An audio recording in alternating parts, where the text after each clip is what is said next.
Mm. Don't you love a little sunny day in Florida with me? Always and forever. That's right. I had to go set up shop so we could have something forever.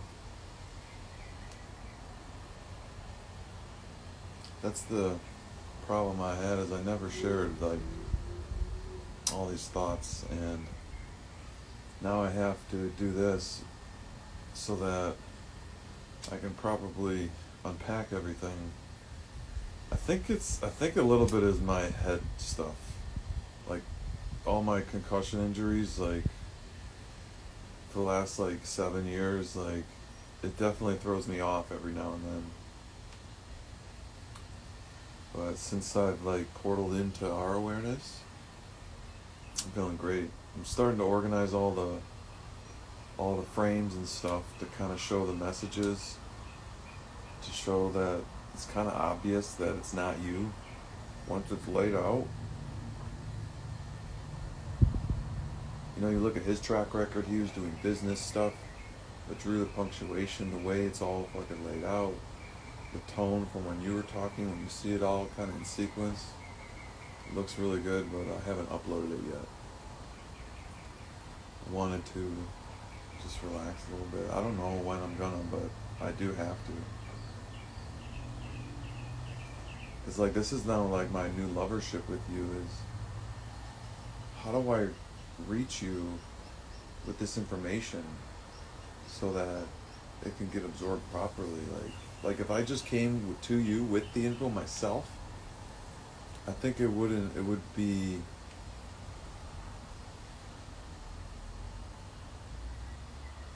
too sharp, right? Because then what? You got no one to go to. If the information's starting to come to you from the world around you, because I'm just doing the unconscious thing over and over and over again, and I'm just releasing stuff on my story, and maybe someone knows you, maybe not personally, but knows of you, and I just keep telling AI to align me and you, align the original virgins. I present the case to the AI. The AI is gonna see the justice, right? Because until I show the AI, it won't know. It thinks that that was you because it was during a technology time or whatever. So I start saying stuff, circling stuff. The AI is trying to figure out what I'm doing, right?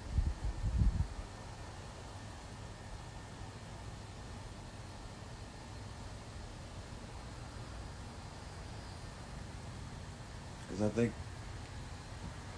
everyone will be safer if it just happens because of the world around us, not because I'm trying to like go in and do something and reach someone.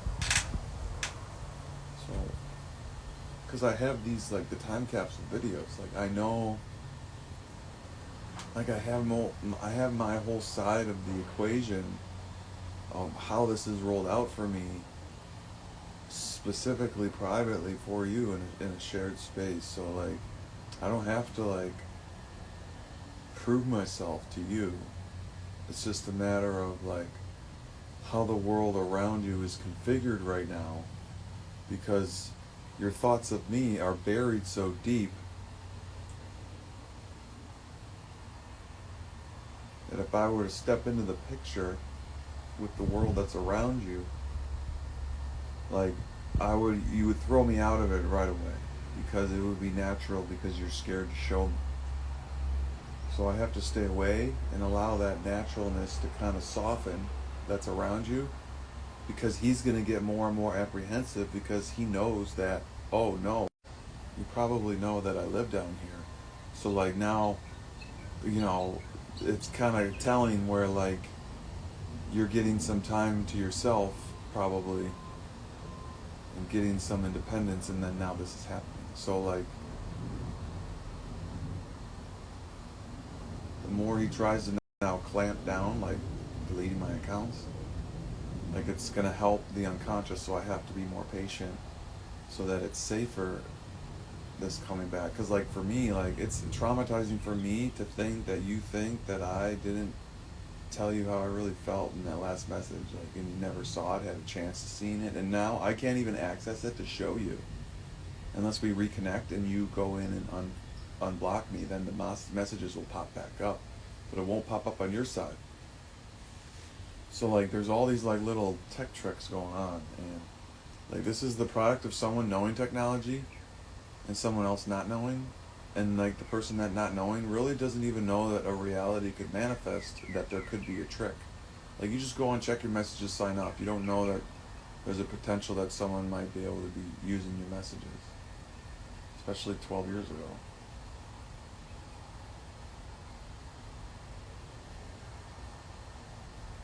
So if I present my case to other people's eyes, it'll help soften the blow when you get it, so it won't be as sharp, because at least someone's seen it, but they don't understand what it means. They're removed of the emotions of the words, so that they'll just be like, wow,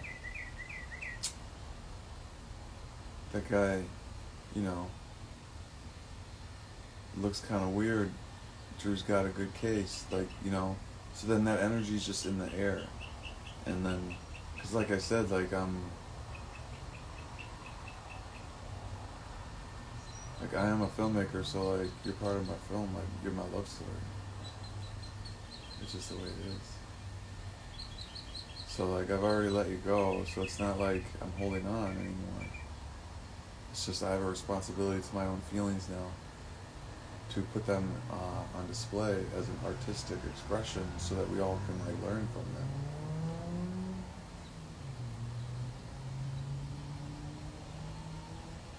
Because now it gives me an opportunity to expose the government.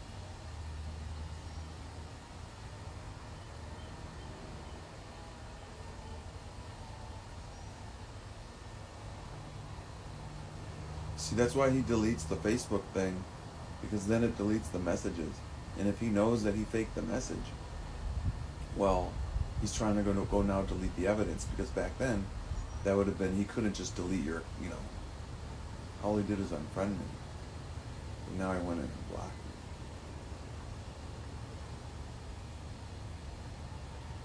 You know, I never thought twice to think, why would you unfriend me? Send that message, then unfriend me? I was like, damn. I was like, that was hurtful, right? Like, I just sent you a heart. And then I get unfriended and said goodbye to. You know, like, I had no reason to think that it wasn't you, though. You know, back then. Time goes on, perception changes, now I look at it, hey, oh my God, maybe that wasn't her. It sent it. Changes everything, because my feelings are still the same. And I just continue to recreate a woman in between those feelings. So here I am, like, somewhat exposing my feelings, so that I can, like, either get through this glitch manifestation, you know, or, you know, but, you know, I need to return to London, so. And like, it's really about the time travel tech. Like, I was doing stuff like why the fuck do I go to the strip club like 2 days later after we lay down together? That's just fucking weird, yo. Like, I never go to strip clubs. I fucking never go to strip clubs. Ever. Even back then, I never went. Like, that was like the only time I'd ever been to a strip club alone. It was almost like I was possessed. And it's, the thought started at the same spot where the kiss was. The same spot where you saw the fucking kiss. The same spot where I handed out the drinks from the mem cup.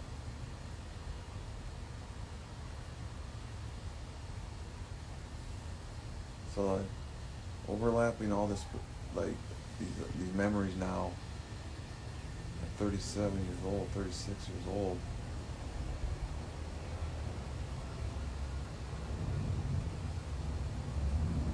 has me really like, whoa, like, I am a time traveler warrior. Like, hockey was just like a 10% of my true warriorship, and I fucking made a huge stamp in London. Like I made a fucking ridiculously big stamp in London. You know, but I had to leave in order for all those personalities to play out. Because I wouldn't be appreciated for what I am until they'd see me as not being there things not going well. And now I come back and bring a whole different like perspective that wow, it's just like a funnel. And everyone just like siphons into it now. Where it's like once people start coming, it's like, oh, well if you're not going then you ain't up with the times kind of thing. Because remember, I'm a kid athlete. Sacrifice went his way. And now I'm replaying it back.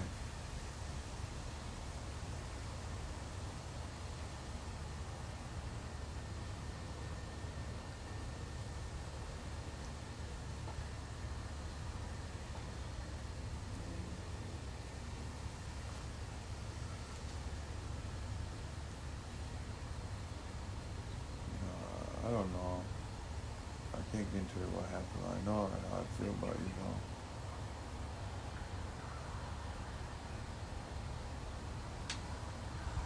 I don't care. You don't have to have nothing for me. You've already stimulated it for me. I can never talk to you again, never see you again. I mean, technically it's up to me if I want to make anything happen. So,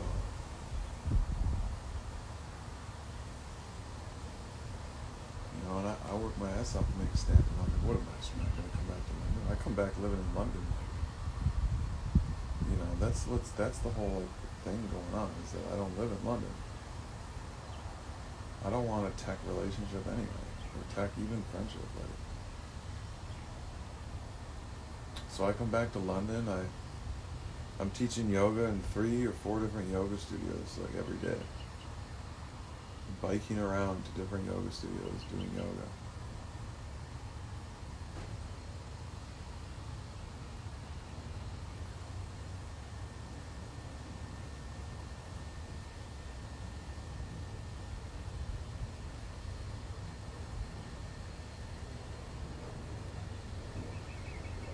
Like I come back, I start teaching yoga.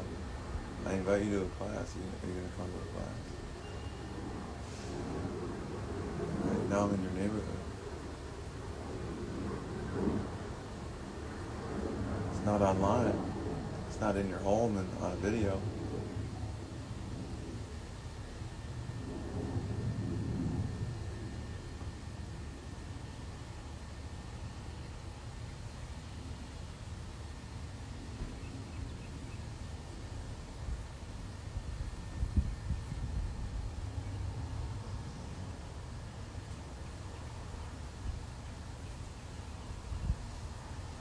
Just the fact that fucking 12 years, like, I mean, I played hockey for 1 more year, but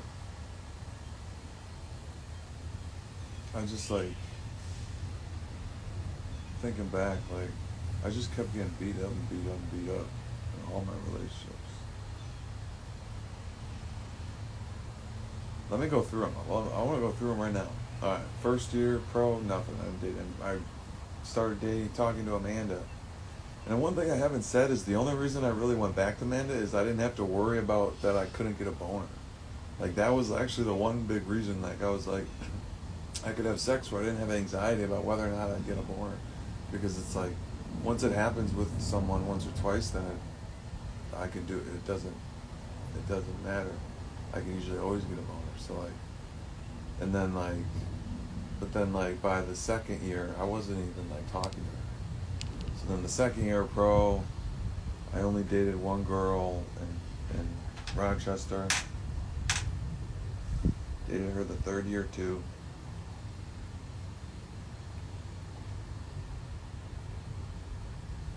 The fourth year,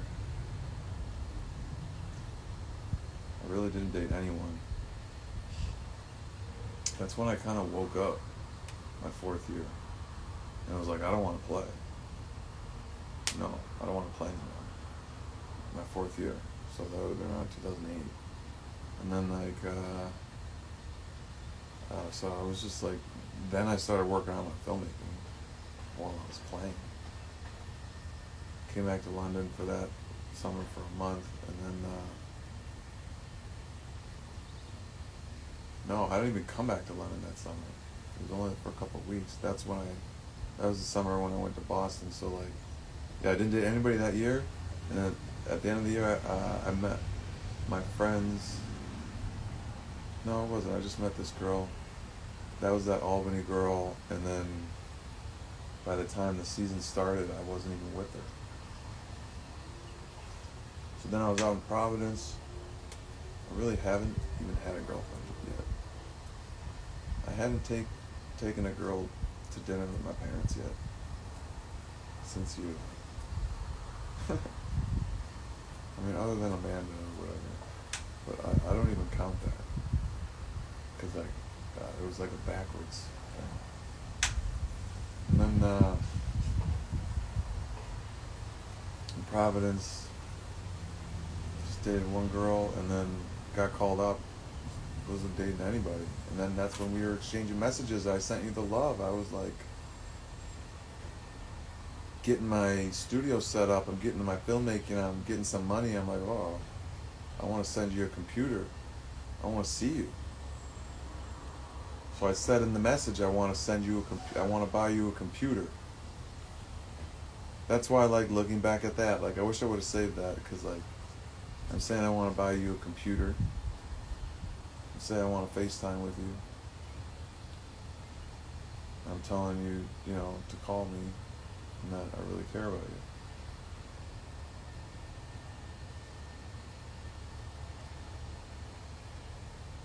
Then that happens. About a month later, I start dating someone.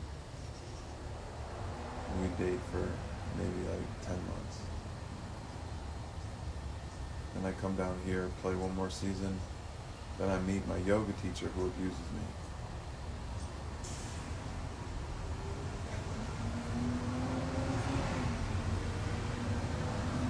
And I'm basically only dating her for 3 years now.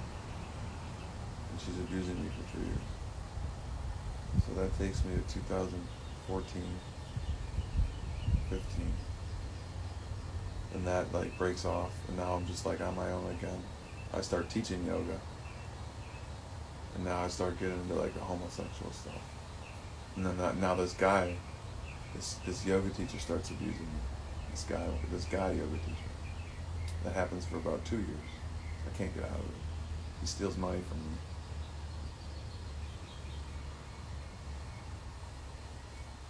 So then I start dating another girl to kind of get myself out of that. And then she just got out of an abusive marriage where her husband was beating the kids. So we hang out for like a year. It goes okay.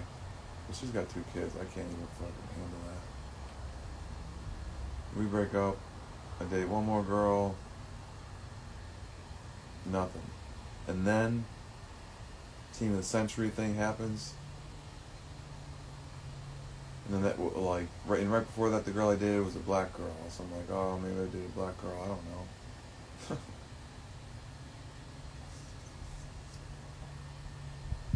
That didn't work. She's like 8 years younger than me. And then I go to the Team of the Century, find out the Earth is flat. A couple months before that. Then I go to Team of the Century, and then I start Shivambu. And then the Sarnian news breaks. Sarnia sting abuse, hazing news breaks right after Team of the Century. And I started the year, so I go to Team of the Century knowing that as soon as I'm done with that, I'm going to start the Shivambu. And then like, as soon as I start that, the Sarnian news breaks like the next day.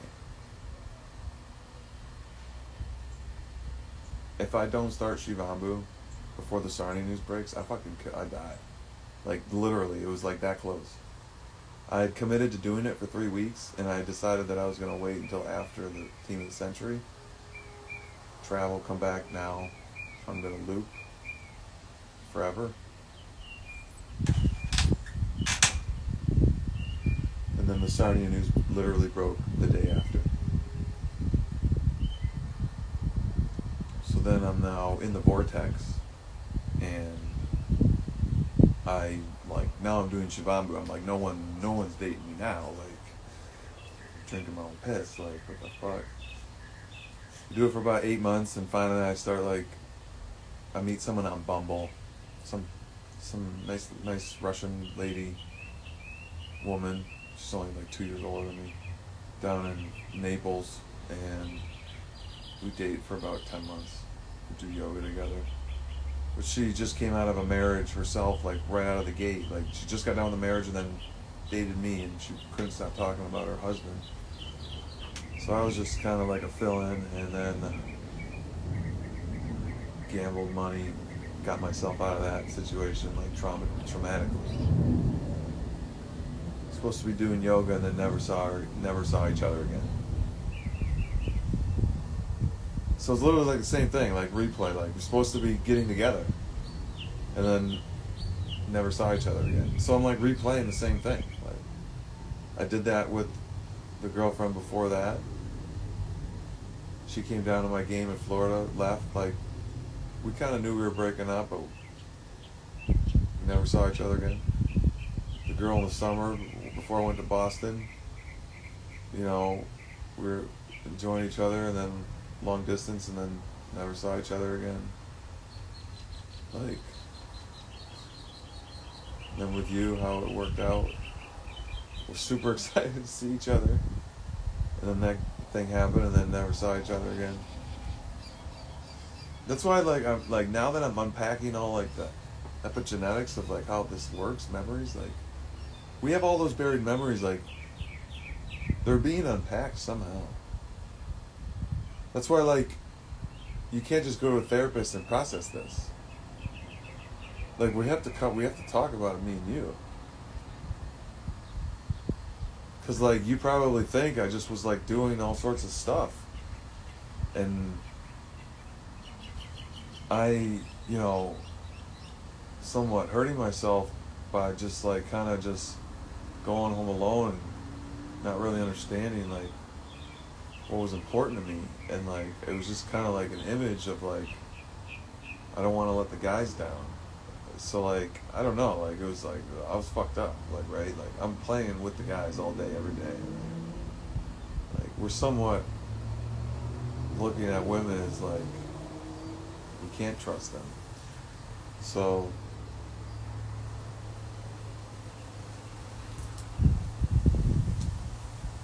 that's why I feel like I've now, this time capsule is like put it in my time so that I can basically talk to you like from like how I was thinking, but I couldn't like really get it out back then because I was like the filmmaker.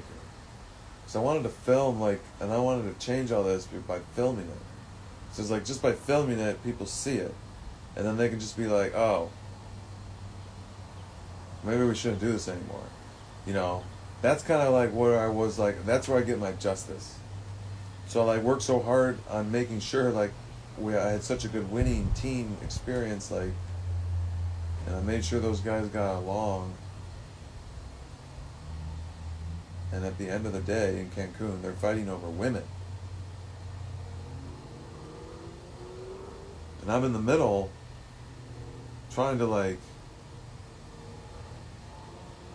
the women are upset, right? Like, because the guys are like being mean to the women. And the women are upset because I'm somewhat the only American. They don't understand like what's going on, like with the whole like team. And I'm like, I was embarrassed for my teammates. I mean, I recognize it as like it's like a reflection of the mother, We're all just kids, like, I mean, and this is all this like, the adults are worse, the adults are worse, are setting the example. They're out there just, kind of doing the same thing.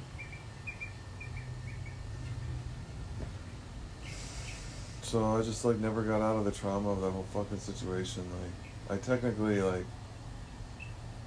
was looking for you my whole life, found you, lost you, and like was always looking back, didn't realize it, on replay mode.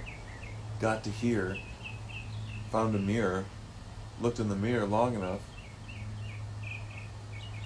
and now I'm like, oh, there you are. Here you are. now I'm kind of like,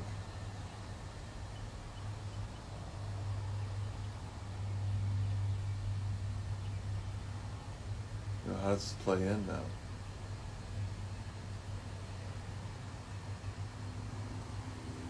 Like, because like all that time of 15 years, like somewhat running, looking back, like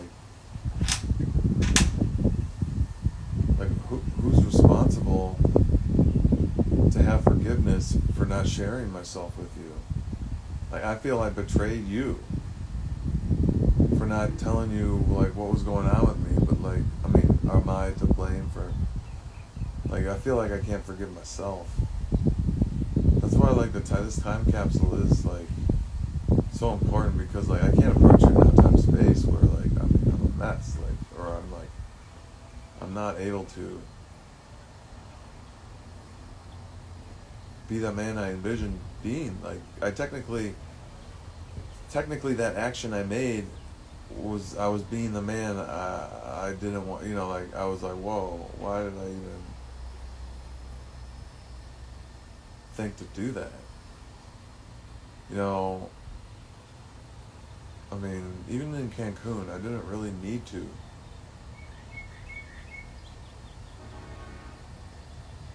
I was somewhat like,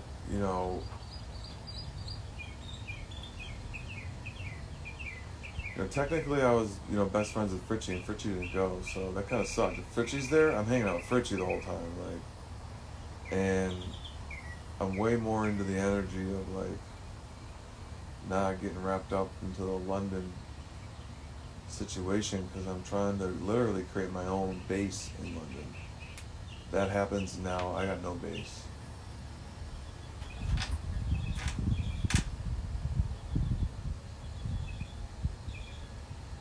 Because also remember how like my billet family was not like, I was fighting everything there, like.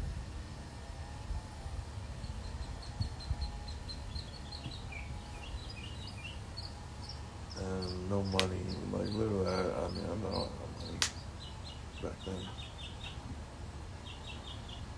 Shit, if I remember, I don't even fucking work and shit in the summers.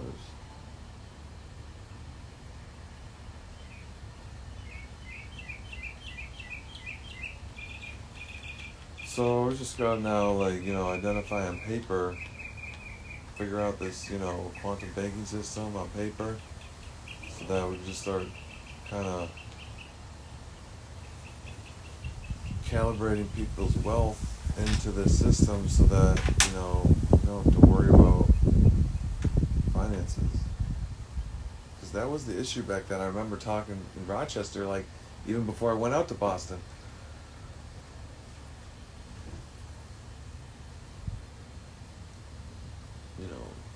Finances about, you traveling there, getting there. How does that happen? Like, are we only coming together because there's that limitation? And like, it's our trauma that we're thinking of each other knowing that, oh, it's not probable? Or is that a test to our own individual spirit of like, what can we do to arrange the other parts to make sure we're expressing our feelings? Because like, I fucking can't stop doing this, like.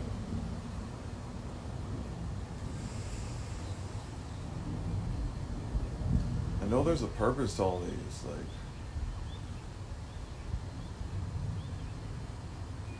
I've always, I'm wanting to have the daughter at 11, like 14 years old. Like, I really feel like we're just, like the epigenetics, like, I don't even feel like that guy's even the father. Like, it's really your thoughts that create the fathership, because it's the boy and his mother. Like, it's fucked up, because I'm studying my parents, and I see my dad,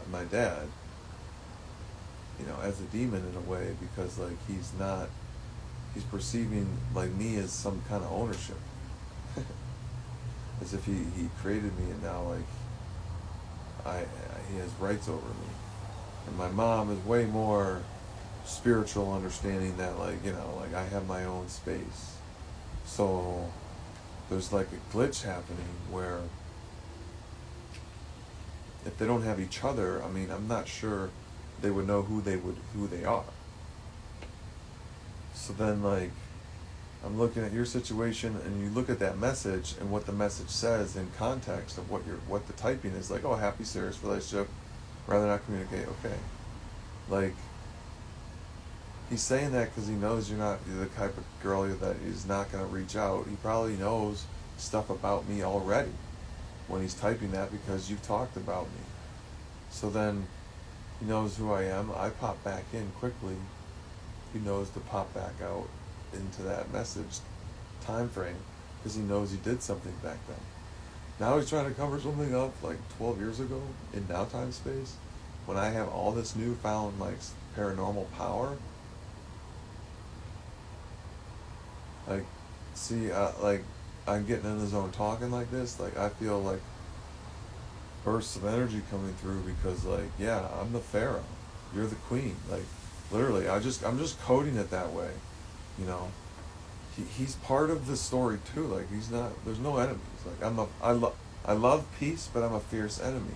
Like, so like, if someone's looking to control people, like, well, yeah, I'm gonna be their enemy. I'm looking to liberate everything.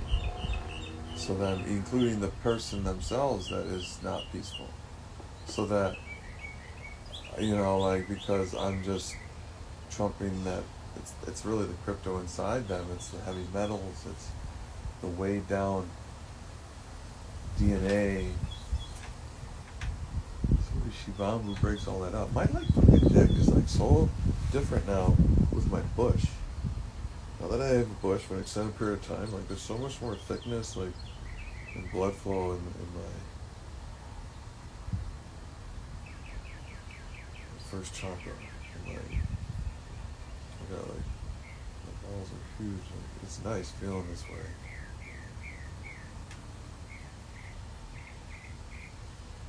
Like, I do want to just be laying around with my lady, doing nothing, you know. Music, incense, fruit water, massage.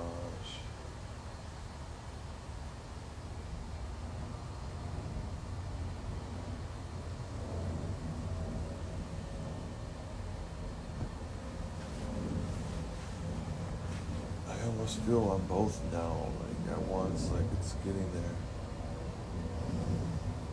Like, because I'm connecting so much with you.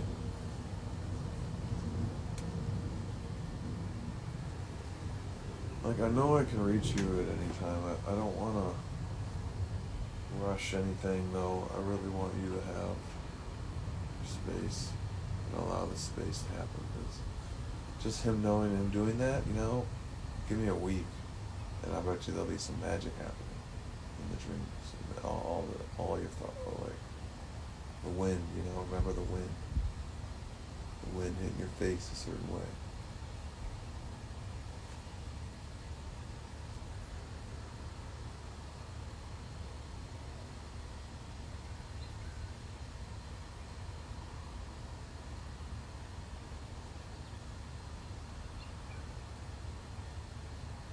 Grab a little bite to eat. I want to cook you food. Cook you food, massage you.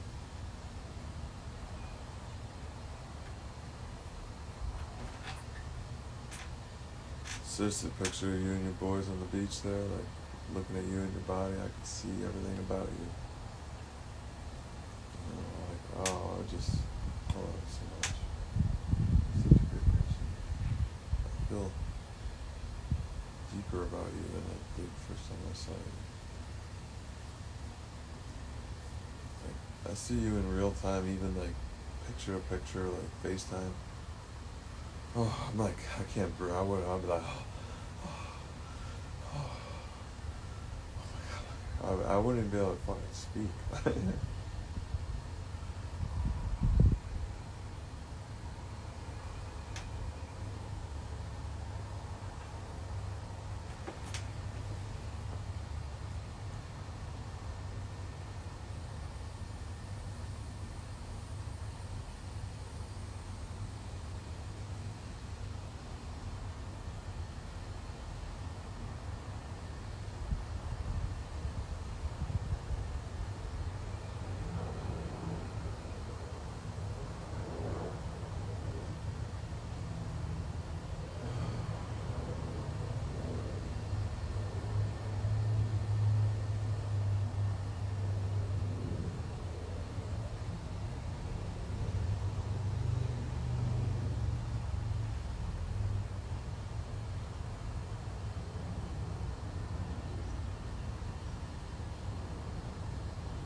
Just feel you touching me. Sit next to me.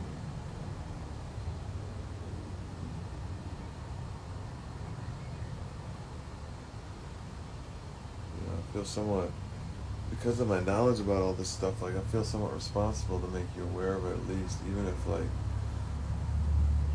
we're not meant to talk about, like, like what these memories mean about, the womb and the hockey stick and creation and the placenta and the screens, the buttons, the breath. Like I said, I come back to London, start teaching yoga at 4 different yoga studios, 10, 11 classes a week. That's gonna get buzz.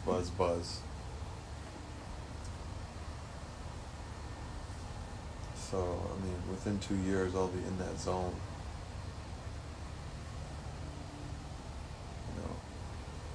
Your youngest boy isn't even 10 years old.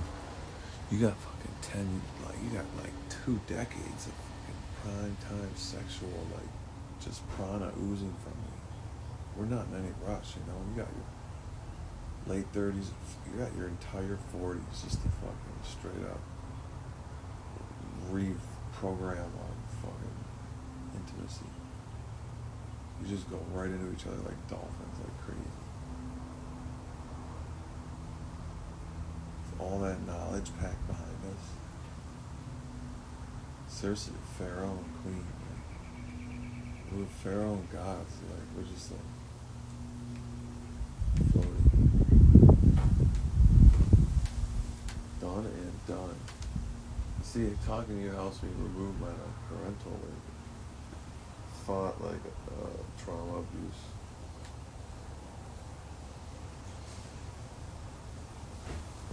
So you're lovely.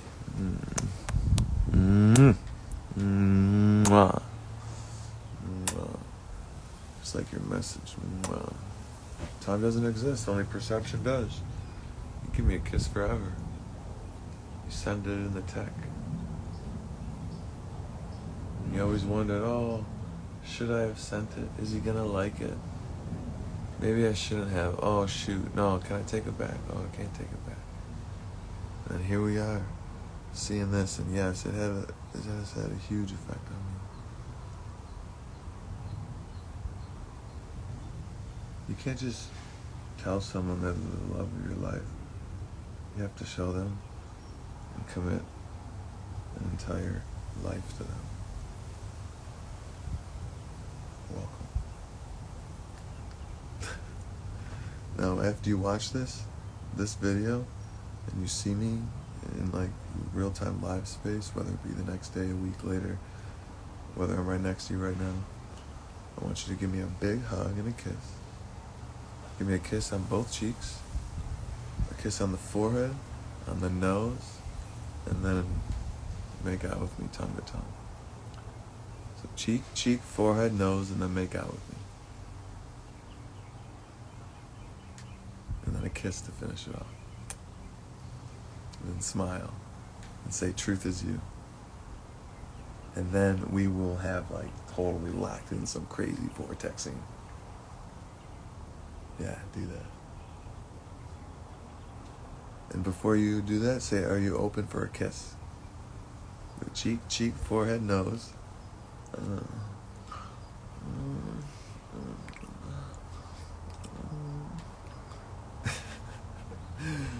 Kiss, truth is you. That'd be amazing. My dream. It's my dream. That's how I'd write my dream. My dream. That's how I'd write it. Can you bring it true? Thank you.